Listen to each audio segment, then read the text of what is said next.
Good afternoon, friends, and welcome to day 3 of the Tata Steel Bhubaneswar Literary Meet in association with Shambad. We are going to begin today's discussions talking about something that is very close to all of our hearts, which is food. The first session is titled Feasting India, where Chitrita Banerji will be in conversation with Roshni Bajaj Sanghvi. Chitrita Di is not well. She injured her knees a week ago, so she's unable to be with us in Bhubaneswar, but she's been kind enough to join us on Zoom, and Roshni will be chatting with Chitrita Di from here. So can we have a round of applause for Roshni? Roshni is the editor-in-chief of Enthu Cutlet, which is a bi-monthly food magazine that tells unusual stories about food in India. And Chitrita Di, as we all know, is an editor, journalist, translator, and has written numerous books about food. Hi Chitrita, can you hear me? Hi, I can. Hi, yes. How are you? I'm fine, I'm okay. As long as I'm sitting here, I'm fine. Yeah, so it's such, we were all really looking forward to having you here with us. I know, I was too. Yeah. Well, thankfully modern technology allows us to do things like this now. Yeah. More than anything else, today I'd like to speak with you about your latest book, which came out during the pandemic, A Taste of My Life. And it's a book that, I've read slowly and then I've read it fast, and I feel like through the book, the reader grows up with you. We start with little Chitrita, and then we sort of come the journey of your life through the journey of your life through food. With one ingredient, with one dish, you sort of move from personal anecdote to food history, to the food's position and its place in culture, to technique, and sometimes some geographical facts. There were times when I was reading the book that I was laughing out loud. Sometimes I was reading out parts of the book to my little children who are 7 and 5, and they enjoyed it. And sometimes I sort of got up and went off to eat because I couldn't continue reading hungry. And this is something else that happened is I made mochar ghonto 3 times in 2 weeks in Bombay City. I don't think I've ever done that before. It is one of my favorite things. Yeah. I'm glad people are now talking about it. Yeah, and maybe more people will be eating it. It's tedious, but I just like every time I was reading the book, and then every time I'd open it, somehow that recipe would, show up. And thank you. So at the Kolkata Lit Fest, you said that A Taste of My Life is a memoir of sorts to you. And you said many of the food, and you said that it, you felt like a memoir or an autobiography of your life would be impossible, but this is the closest that we can get to it. So tell me a little bit about that. Why do you feel like this replaces the memoir, that instead of doing a bigger memoir or bigger autobiography? I'd like to explore that a little bit more. Well, part of the reason is, I've been asked many times to write an autobiography, and I have this great reluctance to sort of really write about my whole life in detail, kind of, bare my soul, which is, the kind of trend these days. I just don't think that I would be comfortable doing that. At the same time, I realized once I had written some of the pieces and then I was looking at them, that these are autobiographical pieces. Each one is a food story, but each one also has a very strong connection with an important event or an important condition in my life.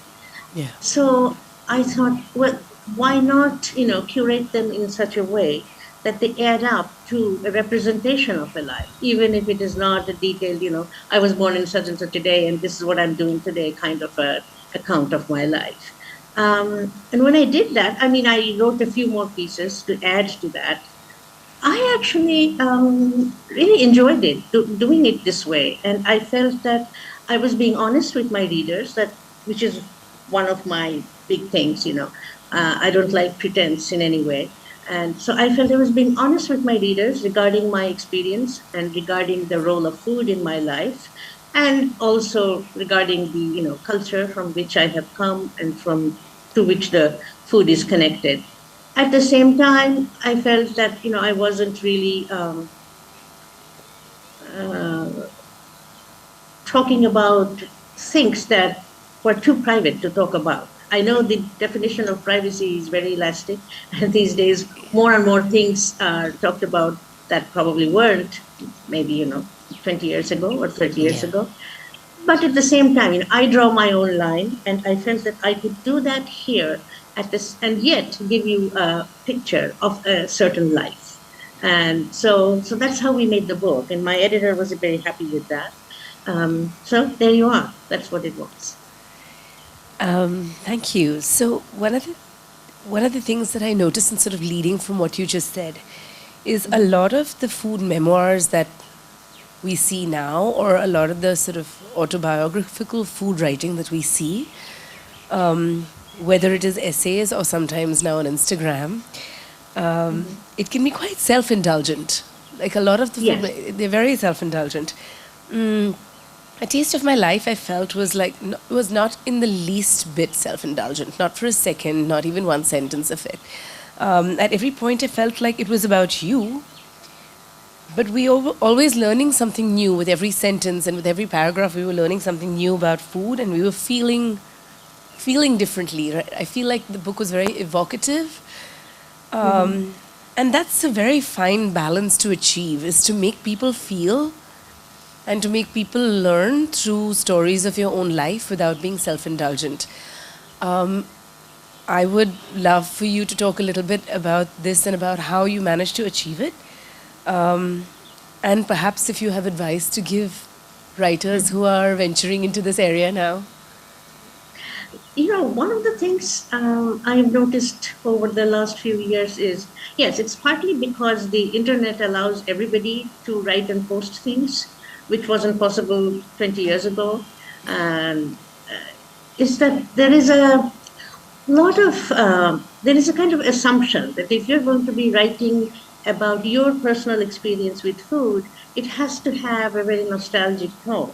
I have no nostalgia for the past. I am talking about the past, whether it is the more historically oriented books that I have written, or this particular book, which is about my past and then comes up to the present point. But looking back, I have never felt, even if it's, say, delicious things cooked by my mother, which is one of the trophies these days of writing about food personally, I don't particularly feel nostalgic. I mean, you have to see the whole picture. So yes, there may have been a delicious dish cooked by your mother or your aunt or your grandmother or somebody, but there was a whole life. And in my experience, no life is totally wonderful. There are always conflicts, confusions, disagreements, and the food and the love and the cooking and the delight in food, all of it is part of that very complicated life. So when you look back, you see the whole picture, and you shouldn't really pick out just one or two things and create a picture that is, as I said, as you were saying, very self-indulgent and very heavy on nostalgia, as if you really want to recover that and bring it back to your current life. I just don't feel that way. And I don't feel that that's necessarily a good and lasting way to write about food. You want to write about food, yes, as an experience, as something connected with your emotional life, as something connected to your culture, whatever kind of food you're writing about. And certainly, if you wish, you want to delve into the history of that food. But I don't think, having a really nostalgic, emotional tone enhances the quality of the writing when you're doing this. So each time I sat down to write, let's say a story of, forget the Mochar Bhanu, that was a very early life experience that I'm talking about. But let's say the second piece that I wrote, which is still early life, high school life, where I'm talking about Pan and my mother and her family and addiction to pan that they all had, and therefore all the things that they did with pan. But again, I don't feel that I would like to go back to that life, or that life was so very wonderful. There were conflicting elements in that life, and there was sadness too, as I mentioned in the end of the story, that, Pan became a kind of trigger for me each time I thought about Pan. Since I never ate, I mean, I never had Pan myself, but whenever I saw people in my family eating Pan or making Pan, uh, I always remembered that wedding, my aunt's wedding, which was the, I think, first experience I had as a child of losing something, Yeah. a permanent loss. So, how can you dissociate the two? How can you just say, okay, I will not feel the loss, I will not remember the sadness, I will only think about the pleasure of making pan, adding all the spices to it, and pulling it up and eating it, or serving it at some kind of a ceremony for guests, something like that. How do you separate that? I feel you cannot. I feel everything is connected together.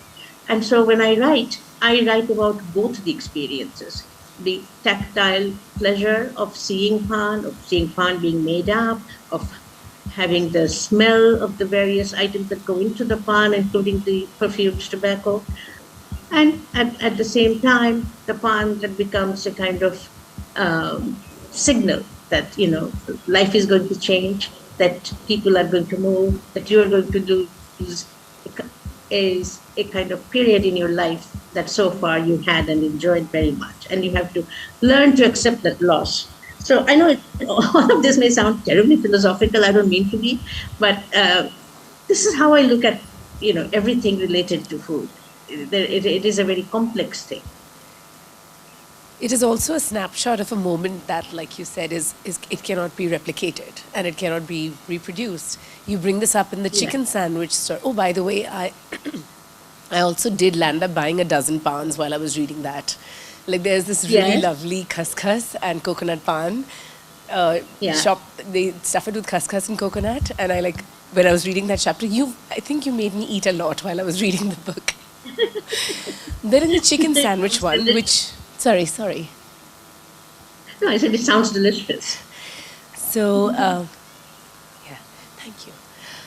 And touching upon or leading from this point, when you come to the chicken sandwich story, and this is something that you bring up, there's a lovely line where you say, just like you can never go back home. You Right. cannot find, yeah. Yeah, so, I mean, the You chicken can never, sandwich, you cannot find that is, same flavor again. became, again, a way to appreciate that. I mean, we all feel that at different points of our lives, that we can't go back to our childhood, we can't go back home in a certain sense, or, be with the people who have now passed away. We all have those feelings. But the thing is that the sandwich being something that I was seeking all the time, unlike some of the other foods that I've mentioned in this book, which are sort of things that you can make, you can cook at home. But the sandwich was something made somewhere else, in a restaurant. And so it became a kind of, what shall I say, a kind of mirage, it's something that is in my memory, and I want to recover it. I want to find and eat it again. And the more I try, the less satisfied I am, because that particular chicken sandwich doesn't exist. Nobody serves that anymore. I mean, maybe they do. After the book came out, some people wrote to me saying, "Oh, I think in such and such a restaurant in such and such a city, you will find that kind of a chicken sandwich." Well, I haven't been able to go to those places yet. But the fact is that very likely I will not. And it was a good way for me to remember that sometimes we make unreasonable demands of ourselves, wanting to go back home, for instance, wanting to recover an exact experience that can never be replicated. So these unreasonable demands are something that, we should stop making of ourselves. And the chicken sandwich became a metaphor for that. And I felt that, I should write it like that. I mean, I did look for a lot of chicken sandwich in a lot of different places before I wrote that piece. It does. It does sound like a very determined quest. The chapter is. It makes me Yes. want. It makes me I know, want a a happy very tricky ending. thing for which to have a quest, but yes, that's what it was. And does your recipe replicate? Does it come very close to the one that you had as a child? The recipe you give at Yes, the end I of the think chapter. so. I mean, I thought and thought and thought. I sort of tried to reimagine and kind of kind of taste that, what it was like, and I felt that this is what it was closest to. Now there may have one thing that we have to remember, and that's something I wrote about in another book, not here, is that things don't taste the same in different countries. Yeah. So the American chicken, which I live with there, tastes very different from the Indian chicken. Yeah. And that is still true. I mean, even though in India now you have these, American style broiler chicken and stuff like that, nevertheless, things here taste different. So when I'm thinking of that chicken sandwich, I'm thinking of a taste that is not certainly to be replicated in the place where I now live, which is the US. And again, it is something that may not be replicated even here because the way it was being made by somebody in a restaurant is no longer happening. So it's a near kind of it's a guesswork, the way I wrote that recipe for that chicken sandwich. It's a near approximation. And that is one of the things that, our lives in the US, where we are, immigrant population there,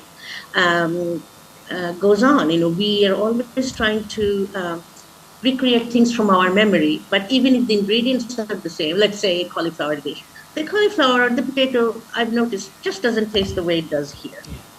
So I guess you could say, you said this is an eternal quest, and one of the things that the quest teaches us is that even if you are trying to replicate things even under the best of circumstances, you really cannot. Yeah. You really cannot. It's not only a question of space. It's sometimes time also, in the sense that there are certain things that we enjoyed in our childhood, and even if we're in the same space where we eat them, even though the same ingredients and the same recipes are used, it still just does not taste the same because the way it's processed, or maybe the way the chicken is raised, has changed. Exactly, it has changed. And so the quality of the chicken itself, the taste of the chicken meat itself will be somewhat different. Yeah. The bread will taste different because the flour tastes different Yeah. in different countries. That's for sure. So with all that difference, all those differences factored in, how can you really replicate something like that in a different place? And then there is the time factor where, things get lost. We are always looking for things that get lost, Yeah. and we don't necessarily find them. Yes, it's and sort of following from that, you have moved, and you talk about this in the book as well. You have moved your home city several times, and in the book also you talk about how you moved and how it impacted you and the way that you ate and the things that you observed and how you felt. And all this while, you, like most people who write about food, are very hyper aware of food and the culture surrounding it. Could you tell us a little bit about the way you made these choices, the moving choices? Like, you said that a lot of people were surprised that you moved to Dhaka, but you still chose to do it. And then you chose to go back to the US.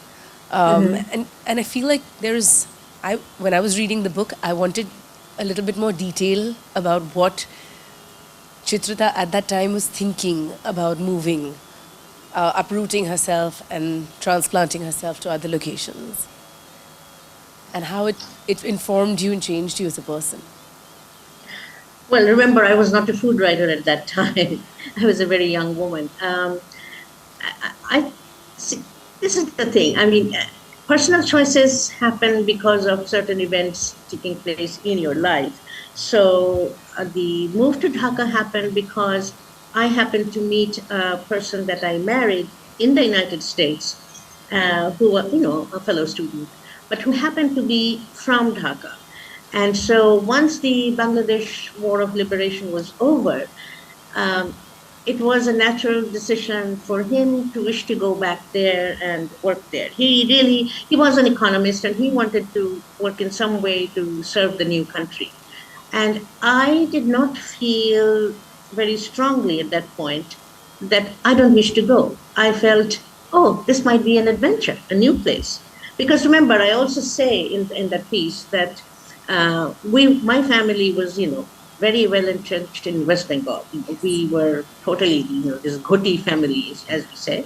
And East Bengal was an unknown territory to me and to a lot of us because of partition. So I felt this is an unusual opportunity even for me to go and see a new place. I was always attracted to new places. So, you can say that's just one of the things, instinctive things about me. I like learning new things, I like seeing new things, and I like visiting new places.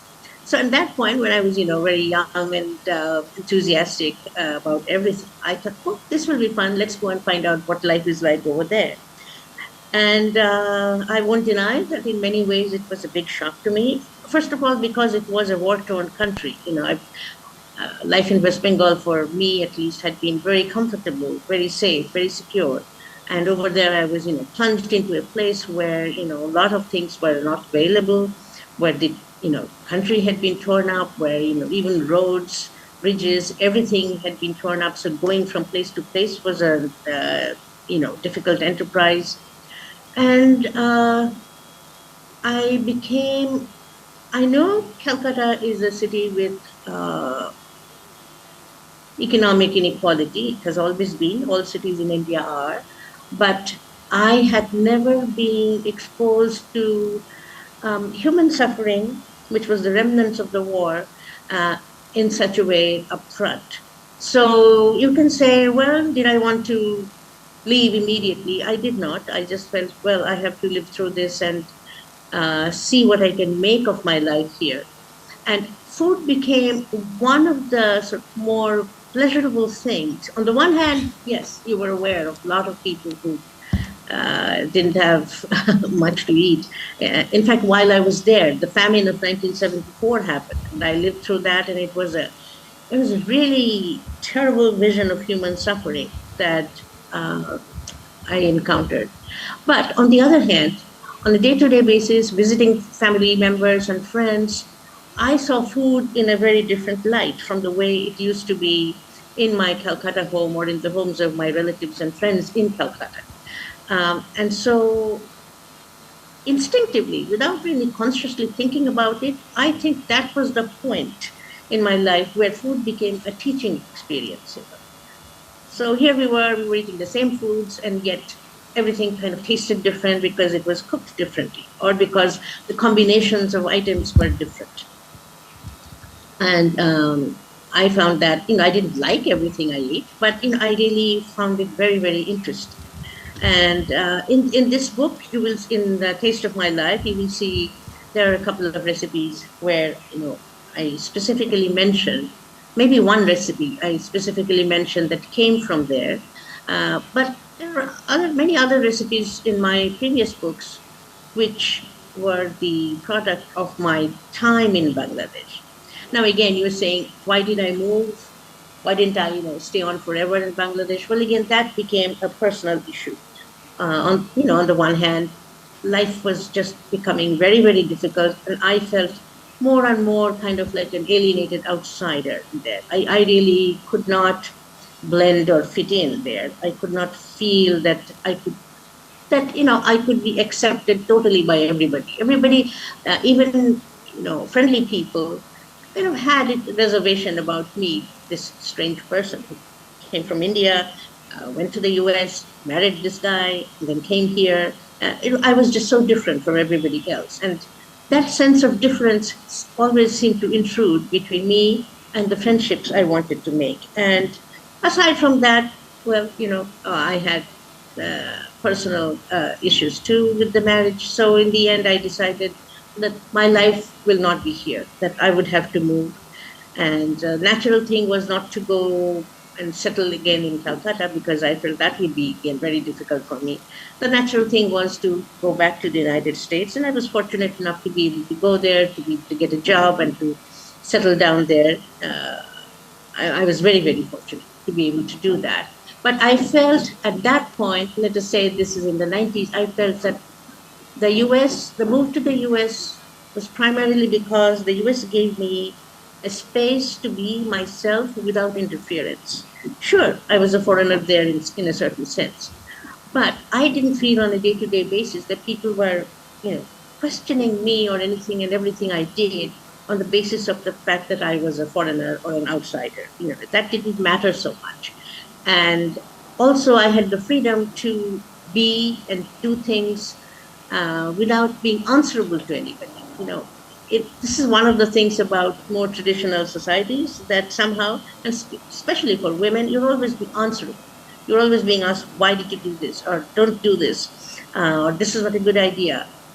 Over there, nobody interfered with me. So I was very happy and I felt I can sort of spread my wings and try and look into different explorations of working and being. And that's when I really, I mean, I had to work. I had to work as an editor and journalist, but I felt that was the beginning of my life as a translator and a writer. You know, I felt I had the freedom to think about these things and pursue them. And again, I cannot say this often enough. I'm very grateful for opportunities that came my way. You know, I was asked to write my first book on food. It was not my idea, but when I was asked to do it, I just felt it was a fantastic, you know, exploratory journey that opened up before me. And I realized that, you know, food that I had grown up with and taken for granted in some ways had become something far greater than that. Food became a way for me to, you know, contemplate life, to contemplate society, to contemplate the differences that, you know, keep us apart, and to contemplate the ways that, you know, it brings us together and unites us with love and joy. So all these things I felt, you know, were sort of presented to me through my explorations and research on food. And so you could say, you know, that my life was being shaped as a writer of food from that time onwards. And that is something that I hope is reflected indirectly, but is reflected in a taste of my life. I mean, I don't say these things there, but you can see if you follow the sequence of the essays in this book that the life experiences are getting tallied with the food items or the food stories I'm talking about. That's one of the things I thought about is, wow, you have such an amazing memory to remember visiting a pan shop with your father in such detail. And even before you knew you were going to be a food writer, you're the little details about flavor and the way food looks and how people treat it. You were very aware and attentive to those. Yeah. You know, and I definitely laughed out loud when I read that initial story of you and your cousin getting caught drinking tea. Tea. I was like, Yes. I feel like modern parents today, that's like the least of their problems, their child having a sip of tea. There's a lot more that we have to worry about, and our children are doing much worse things. So you start with that, and then you sort of, as you progress towards the end of the book, across the 3 courses in which it's divided, Yes. we Yes. notice that your relationship with food changes as well. How has your relationship with food changed over the ages before you were a food writer, after you became a food writer, the various stages of life? And this kind of happens to all of us, but because you're a food writer and because of the richness of experience that you've had, I would love to know how you thought about food before and, you know, how you think about it now. Well, I think like everybody, particularly people in families like mine, where food was actually very important. It was a family that was obsessed with food. Looking back, I can see them very clearly now that, you know, Most of them have passed away, but still I can see them very clearly and the interactions. And I realized that I, as a child, may have taken my meals for granted or, thrown tantrums about that, like every kid does. But in that big multi-generational household where I grew up, food was a very, very important thing that was the source of very strong emotional reactions. There was, jealousy around food. There was questions of, partiality around food. There was question of, being fussy and picky and unreasonable about food. All those things, which are human responses to food, were going on. And at that point, of course, it was all sort of, not of any concern to me. I was the child. I was eating what was given to me, or sometimes not eating. Sometimes throwing tantrums. But it obviously sank into my brain at some level and stayed there. So much later on, when I started writing about food and considered writing about food, I just felt that one of the things we should always remember is that food is not just a way to, fill your stomach, or even to satisfy your palate. Food is something much bigger than that. Whether you think about it that way or not, it just happens to be much bigger than that, and it is something that sustains us or bothers us on a very deep emotional level. And that realization, I think, came to me as I looked back at my childhood and girlhood and thought of my family and the different, kind of approaches to food that I noticed there. Now, of course, my life is very different. First of all, if you go and live in the US, you're not in some big family unit. And secondly, you are being exposed to many different kinds of food, which we were not in our childhood.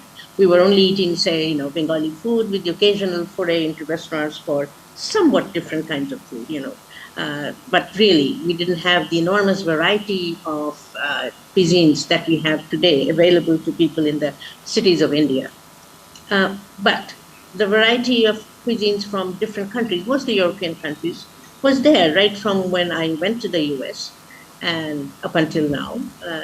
And except that now there is also food from Asia and Latin America and different parts of the world, all available in the United States, and they are the subject of discussion, constant discussion in the media.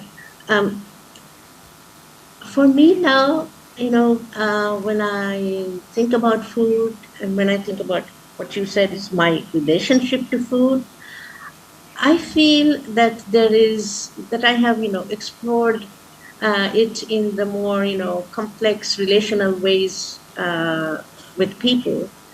And now I feel that I look at food more simply. It's a more kind of linear approach.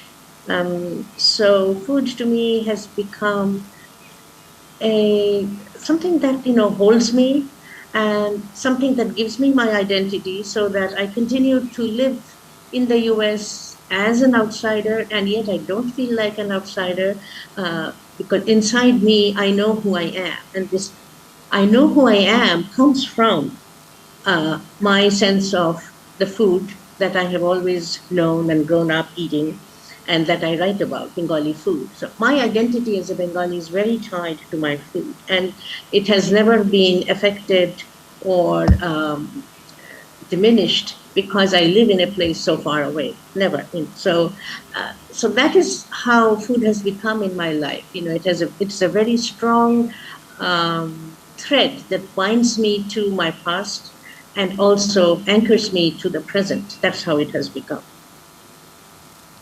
How do you eat now? There's in the last chapter you talk about your empty table. Mm-hmm. How do you eat? How do you eat day to day? I still do not sit at the table to eat when I'm alone, which is most of the time. I only do that when friends come over. So I am still doing what I wrote in that piece, which is I'm either looking at Netflix or looking at the TV or something and eating my meals. That's how I'm doing it. And what do you I typically need, eat? as thank God, electronic media can provide company. But what do you In my eat? Do you childhood, cook? I did have a bad habit, or what people said was a bad habit, which is, if unless they took it away from me, I would often sit and read a book while I was eating. So in a way now, these watching TV or watching a streaming service has become the book that is kind of Yeah. keeping me distracted from the fact that I have to eat alone. Um, and then that's good because really I don't wish to sort of plunge into sorrow and depression or anything like that. That is not a way to live, as both my husband and my mother always said to me. And I think the balance is to sort of, yes, find people to come and sit at your empty table and share wonderful meals with them, which I still do from time to time, though the pandemic was a very bad time because nobody could visit anybody. That was a terrible time. But aside from that, now that things are getting back to normal, I'm again having people over. uh, but again, on the daily basis, you have to be alone. And most important, I think, you have to keep enjoying food because I feel it would be really sinful to not enjoy one of the, greatest pleasures that nature has given us. And for me, it helps to have this sort of partial distraction of watching something while I'm eating. It does not interfere with my enjoyment of my food. Of course, my meals are much simpler now because I cook only for myself. But uh, it is something that I hope will never go away. One of my biggest phobias was that, oh, one day I will not be able to taste anything. What if some strange disease takes over and I can't taste food? And I didn't know then that COVID was coming, which has robbed many people of the sense of taste and smell, which I think that's so very tragic. Um, I've been fortunate; it didn't happen to me, but I just feel that is, it may sound very banal, but I feel that, if you can really eat a very simple thing with pleasure and enjoyment, you get the strength to carry on with your life because you cannot control life. Life will throw these, awful curveballs your way. Terrible things will happen. And great things will also happen. So, I mean, to keep your balance and to keep going forward, which you have to do, and at my age, it may sound funny, but I still feel that I have to go forward. I cannot, look back and wallow in any negativity that may come my way. Food is one of the ways to do that. It keeps you going. Yeah, absolutely. And so what, now, since you said that most of the time you used to sit and read and eat by yourself earlier, and now you're Yes. cooking for yourself, what do you cook? What do you eat? What are you reading? Tell me, give us book recommendations since this is a literary festival. Um, I have like a couple of questions and then the audience is going to take over. So just to sort of, I read all kinds of things. Sometimes I reread, by the way. Uh, that is one of my great pleasures to go back to a book that I read several years ago and to rediscover it, to reread it. I'm mostly a fiction reader, not a poetry reader. Um, and most people will think that I only read books in English, but I don't. I read a lot of Bengali literature as well. And one of my great pleasures was starting when I started out my sort of new life post Dhaka. I did not become immediately a food writer, but I was a translator, and I translated a novel by Shunil Gangopadhyay. And after that, I started reading many of his works, and I found them, a fount of enjoyment. I think he's one of the, best writers in India that I've encountered, and I hope that more and more of his works might get translated so other people can get to read them. Um, and then I sometimes I also read books that are quote unquote not adult books. For instance, Satyajit Ray's books. I did also translate 4 of his detective stories, the Feluda stories. And then I got into reading all his stories, which are not necessarily Feluda, and also the Feluda stories. So those things, I sometimes dip into those books. I have a lot of Bengali books at home. So I sometimes dip into those books, and in a way, it's kind of a talisman. It again reconnects me to Bengal in a different way, not through food, but in a different way, and I really enjoy it. Otherwise, yeah, there are so many novels. One of the books I read, say last year, was a book called Pachinko. It's by this Korean American writer. It's now been made into a TV series on Apple TV, I think. And it is a wonderful thing because, I know that in India, everybody is now into K-drama. They're very popular. This is a very serious historical book, and it made me think, here we are, we grew up here, and Korea is not that far away, just like, Japan is not that far away. But we knew nothing. We were colonized by the British. We were aware of the terrible, terrible toll that, colonization takes on a society, all the cruelty and the unfairness that comes with it. And here was another country, Korea, which was colonized by Japan, and whose people underwent incredible suffering because of that. We had no idea, absolutely no idea. Pachinko is a story about the colonization of Korea and the subsequent generations of Korean people who moved to Japan and had to undergo a lot of suffering and yet survive in order to make a life for themselves and their children. It's a wonderful, wonderful book. I'd recommend it any day. Then I read a book called What Strange Paradise, which is about the current migrant crisis that's happening. Again, it's a work of fiction, but it's just, very moving and it's a very simple book. It's a short, simple book. And then once in a while, I know this sounds very funny and very academic, but once in a while, I will sit down with a play by Shakespeare. And I remember then my student days, my professors who taught me, and I go over the lines and I think, oh yes, this is how this was, explained in class, and what a wonderful way to think about it. And Shakespeare is something that you can read and read forever. There is no end to it.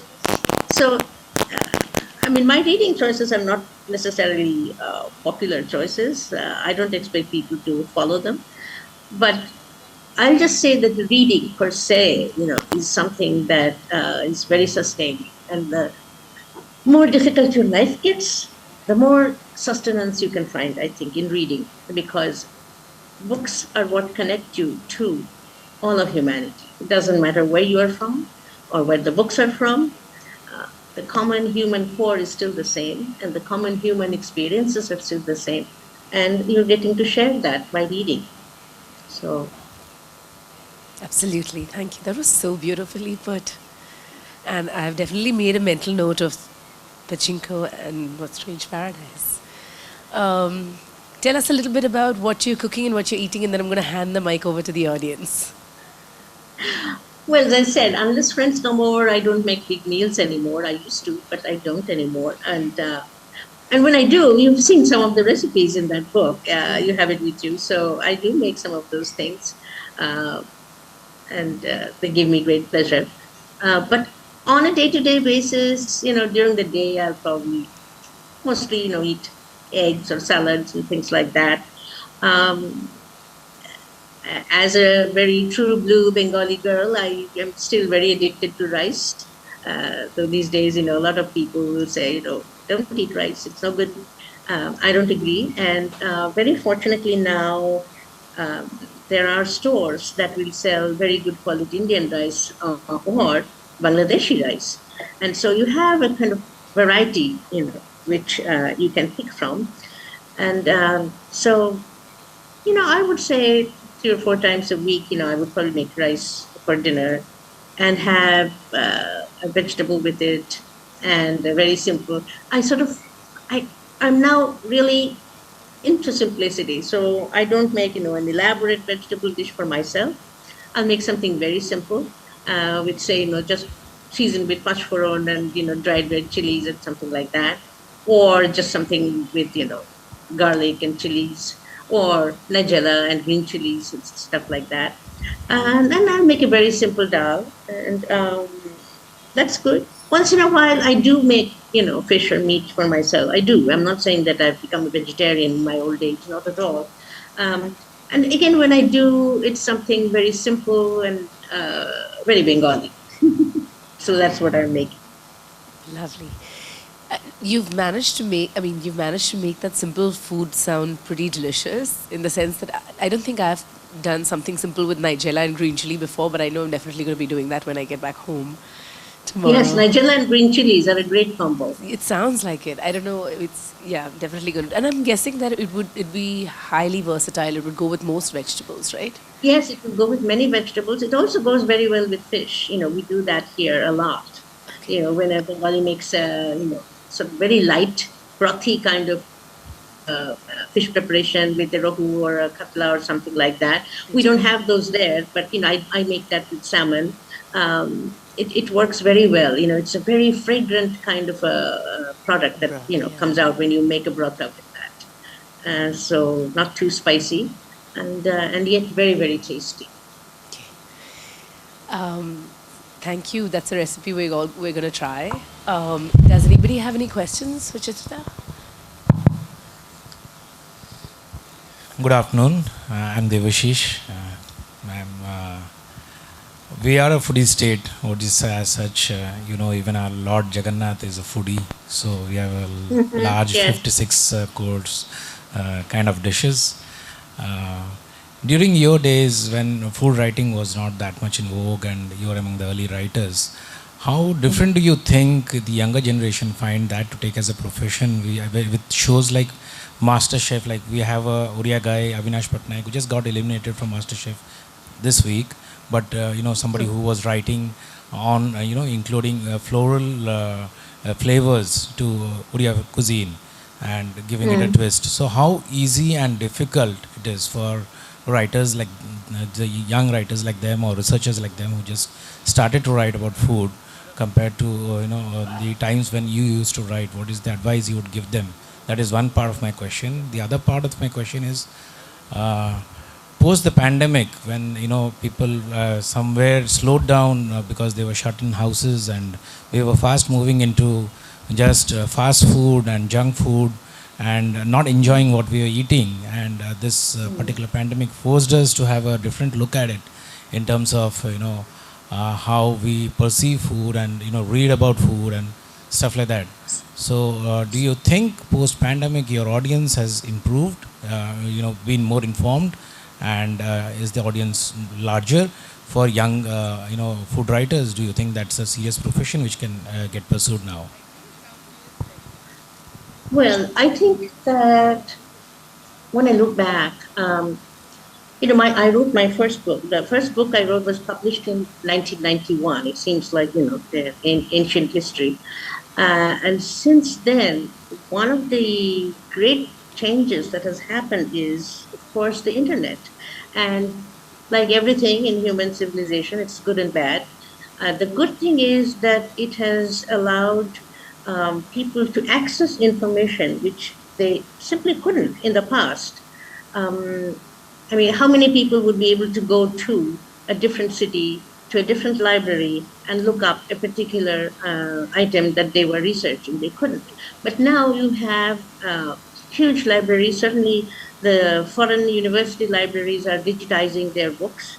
And so you can access incredible, treasure troves of knowledge practically on the internet without moving from your home.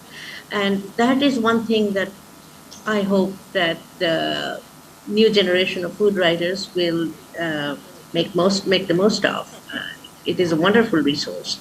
We didn't have that, I was writing about Bengal, that's true. I was not writing about any other place. But still, I had to really go and, talk to people, badger them. I had to go back to Bangladesh to meet people again and to really discuss the food and the different food cultures, the sort of microcultures, as it were, of the country, the different regional foods of the country. Now I think you'll probably find, a lot of writing on the internet, academic journals and other things that you can access on the computer. So in that sense, writing has become easier.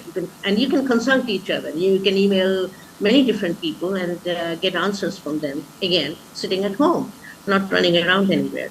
So I'm hoping one of the things that will happen is that people will, think differently, maybe from the way we did. I don't know exactly what that will be, but I'm always curious about new things, as I said at the beginning of this session. And so I'm hoping that I will see writing that approaches food in a way that is different. Yes, we still need to document our food, because, as you said, during the pandemic, people were, just losing the urge to cook, or maybe not getting enough things so that they could make good meals for themselves. And the natural tendency was to, fall into the habit of eating junk food, street food, whatever. But I think that if you sort of look at food with a sort of wider angle, and maybe, given the way the world is, how global our lives now are, if you sort of tried to, learn from other civilizations, or maybe just connect with other food cultures and see what is similar and what is dissimilar. Because after all, for instance, we may be in Bengal or Orissa or Gujarat, but this is still South Asia. And then there are the, Eastern Asian countries, and there are common elements and not common elements. So, it would be really interesting to study those commonalities and differences in a way that has not been done before. And I feel, it's now possible to do that. You don't have to travel to China or travel to Korea or travel to Malaysia to do that. So I just hope that today's generation of food writers, will have a more expansive vision of what their mission is, of what food writing should consist of. I have I have not been a fan of all these, TV shows like, MasterChef and things like that. So I would rather not comment on that, except to say that I am, again, aware that some of these shows do bring up foods that were completely unfamiliar to the audience and present them in a way that intrigues them and interests them, maybe enough for them to wish to reproduce them. For instance, I heard about, this Bangladeshi chef who created, one of her dishes, panta bhat, with other things. I mean, whoever heard of, panta bhat outside Bengal and Orissa and some of these, Eastern Indian states. But now it's being shown on MasterChef by a chef who probably lives outside South Asia or has lived outside South Asia and has an audience that is outside South Asia. And some of them may want to then, try it out and see what it is like, along with the accompaniments that she presented there. So yes, I don't totally diss the TV show syndrome at all. I know it can be interesting. And YouTube, again, I find is a very interesting development because courtesy of YouTube now, everybody can think that they're a chef and they can post their recipes and how they're making them on there. It is a very easy and simple thing to do. Not everything is good necessarily, but there could be interesting pointers there for a writer or a researcher to utilize when they're writing about food in general. And you mentioned Jagan, that the Jagannath temple, the food presented there, and again, I think that the past and the present need to be linked very clearly. A lot of people, I think young people now, are very concerned with what is happening now and what the food is right now.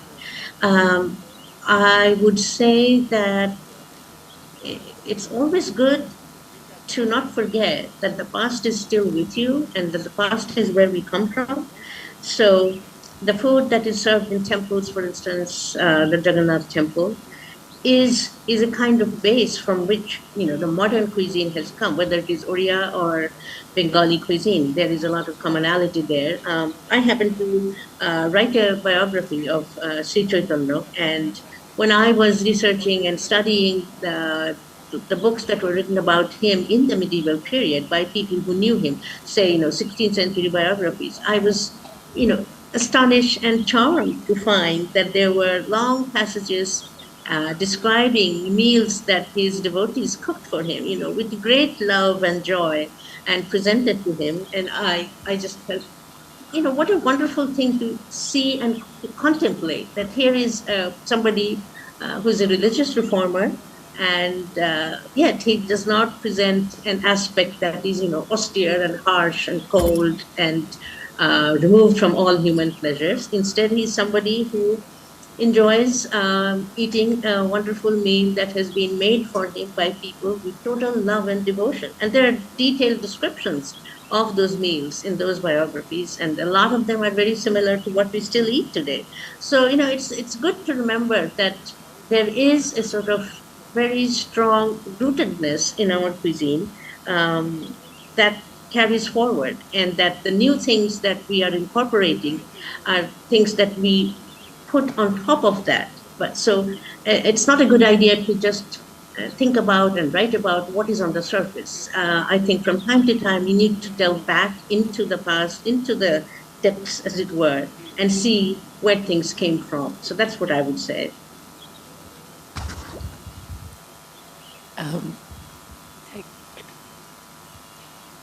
We have time for one more question, right? Just one more question. Thanks. Yeah. Hello. Hello, ma'am. I'm Soumya. I just want to know, where do you draw the line in defining what food writing is? There are different number of food writings, for example, recipe books, cookbooks, or we say literature, fiction. There's autobiographies, biographies, memoirs. So where do we basically draw the line of what food writing is, and how, MFK Fisher has told that when she started writing, people said that she's not writing about so serious themes.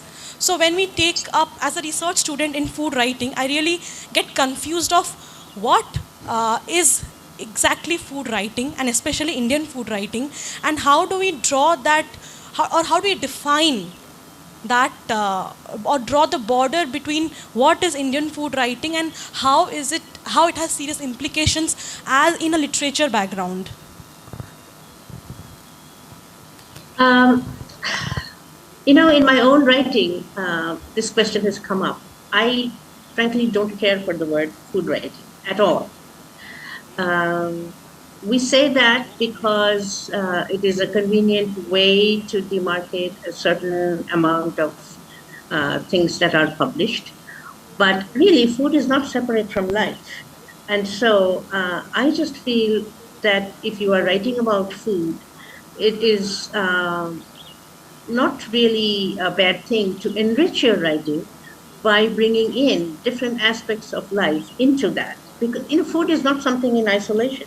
Food is something that exists in connection with other things. So, for instance, you may wish to write about the rice crops of Bengal, for instance. But how can you write about that without mentioning or without describing the huge role that historically rice has had in the cuisine of Bengal, without describing the almost, mythological status that rice has, where it is equated with the goddess Lakshmi in some places, where it is all considered a sin to waste even a single grain of rice, where, you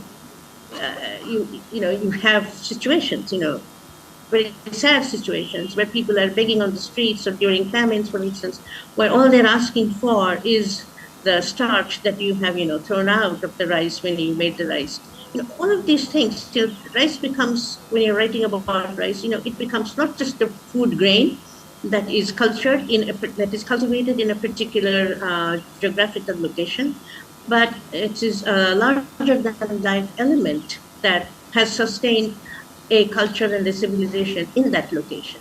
So, if somebody says, well, if you talk about those things, you're not doing food writing, I would say, Well, that's their opinion. It is not my opinion. I would always wish to have writing about food integrated with writing about other things. And if people want to use the theme of food in a cultural, in a fictional way, um, I would say let them do it. Why not? If you feel like doing that, if you feel like writing a novel where the overarching theme maybe of food or a cook or something like that, why should that not be as good a work of fiction, as good a work of literature as anything else?